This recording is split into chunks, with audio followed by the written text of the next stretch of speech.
Hi everybody, I'm Bill Sanders and this is Watch Art Sci, the art and science of watch collection.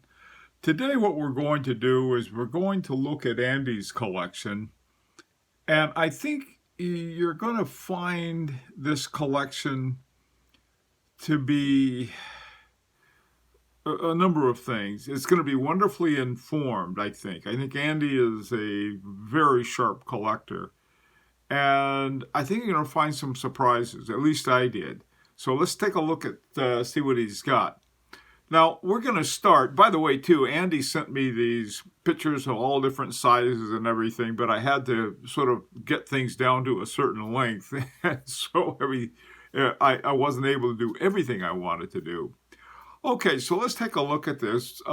First of all, here we've got three Rolexes.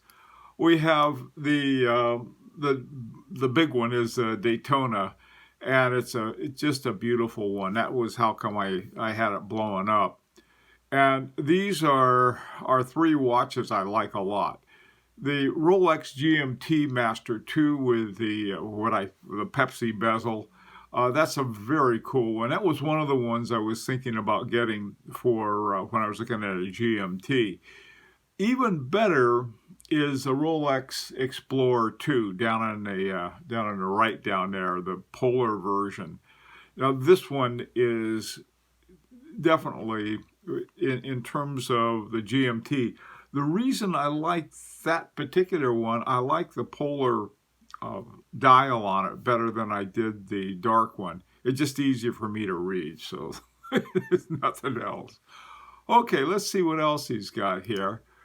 Here's some more Rolexes, and the first one is a Submariner, and it's a 40 millimeter. By the way, too, most of the watches in Andy's collection were 40 millimeters, right around there. He had some smaller ones and some bigger ones, but they're pretty hefty, good size of watches. I got on my big old Henry double hairspring from H. Moser. All right, so there's the sub up there is a nice one. There's something so classic looking about that. I really like that one. It's simple. It's just a nice one. Now next to it is my other favorite Rolex. I have two. One is the Polar Explorer, and the other one is the Milgauss. And one of the things I like the best about the Milgauss, that little lightning bolt they have for the second hand, that sweep hand that goes around.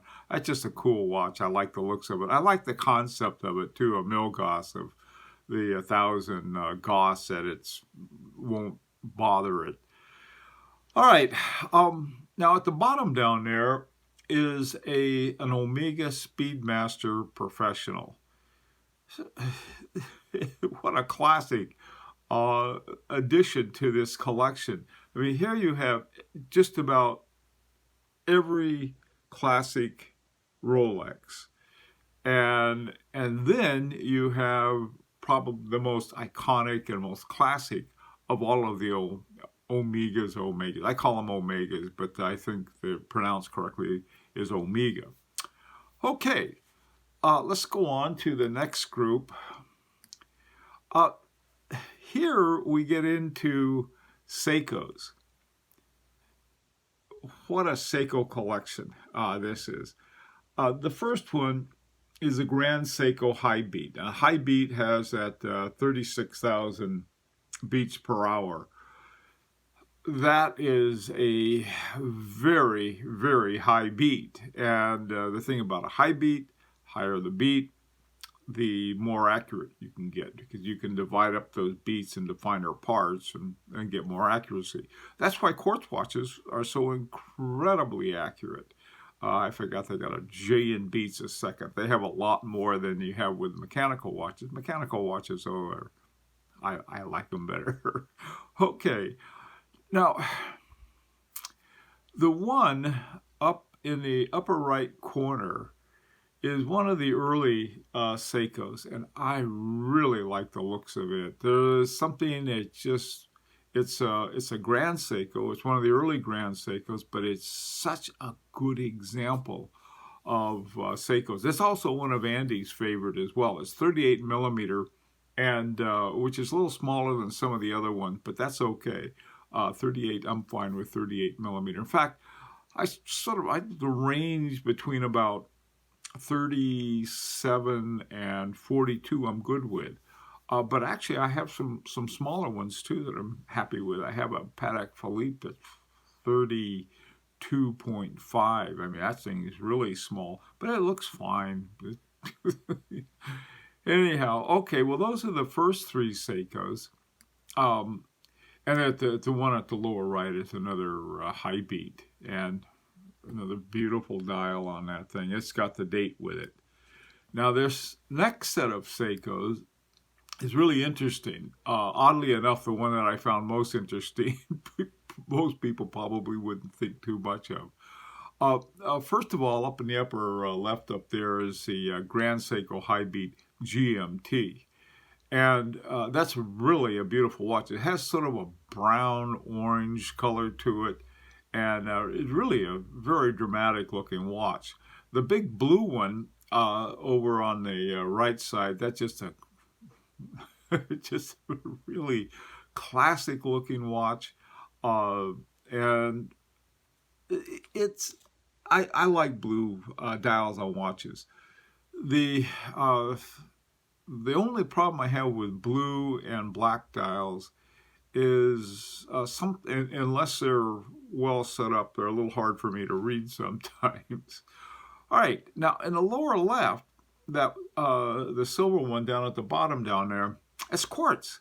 I had no idea that they had Grand Seiko that they made with quartz, but they do, and here's one of them. And it's I thought that was pretty cool. And it's something you don't expect. Now, this one's 37 millimeter. It's, I think I mentioned, that's sort of the lower end for me, but, 37 is fine. And it's just a pretty watch. It's just, I like that.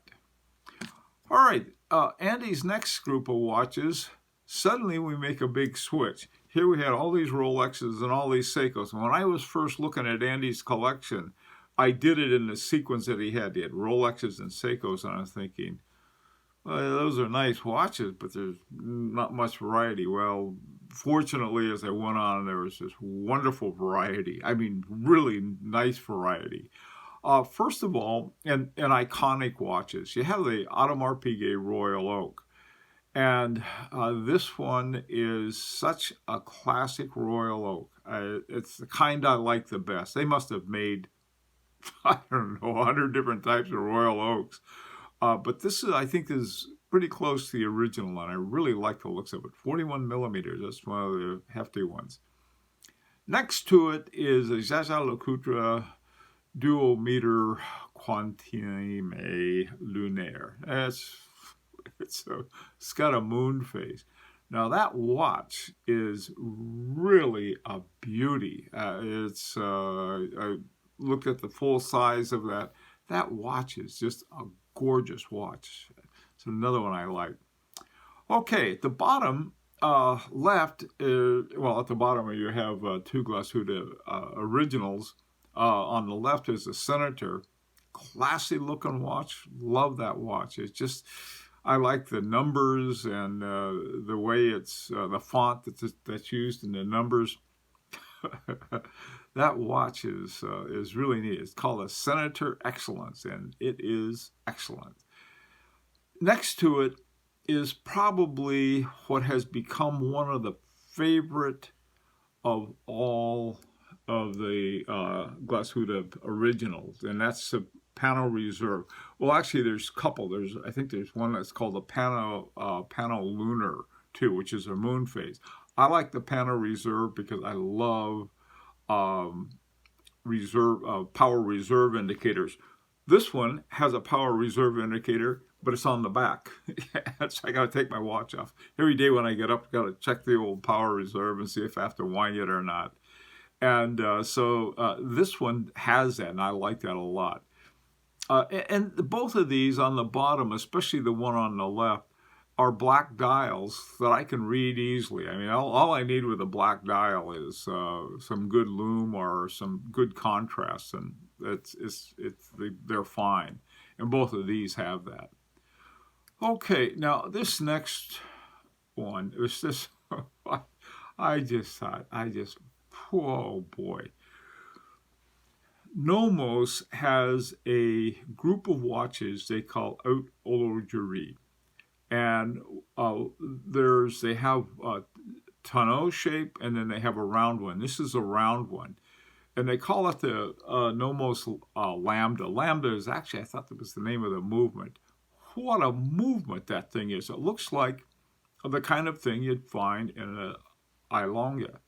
And it's gorgeous. These things are true high horology watches. The Nomos Lambda, and the one that Andy has. I show the back and the front both because of the movement on that thing is just gorgeous with that sun ray. I guess they're sort of like Geneva waves of sort, but they're not waves. They're more of a sunburst. And then, of course, they have the engraving on the escapement cock. It's a cool watch. Now, down on the lower left is a Habring II Felix.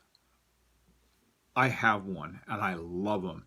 And this particular dial that they have with the red 12 is my favorite. Mine I got one with a black dial that's a little hard for me to read, but that has got to be my most perfect timekeeping watch. That thing, I don't think it loses a second ever. It is just an incredibly engineered watch. It's like having a handmade watch by one of the top watchmakers in the world, Richard Habring. And it's really something. And they're only around $4,500. And for a watch of that quality, what a smart choice that one is. And it's a good-looking watch. Gee, I like that watch a lot. Next to it is the Nomos Ahoy Altonik Datum. And this is just a classical Nomos, and it's a neat one. One of the things about this Nomos that is it's fun and it's ironic is where they have the date window at 6 o'clock, and so you're looking at the date window, and right now it's at set for the 9th of the month, and so where the 6 should be, you got a 9. And well, maybe they did what F.P. Journe does. He's got them going upside down. They're all have the tail facing inward, no matter where they are on the dial. So that is sort of cool. I like that. It's another example of a dark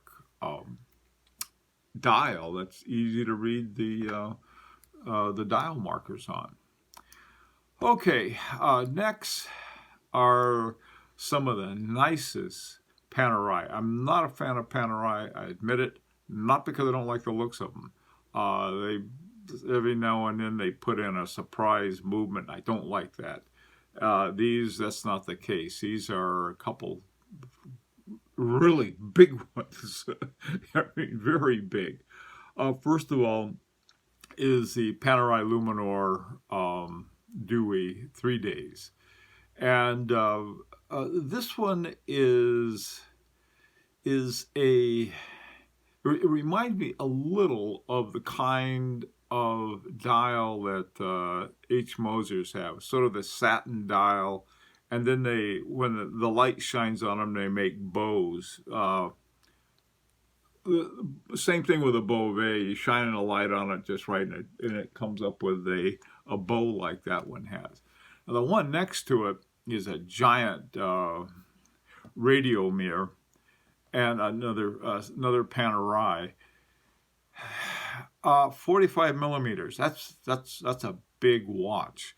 The other Panerai, the Luminor, that one has a big crown guard. So that's another. I mean, these two are really big watches.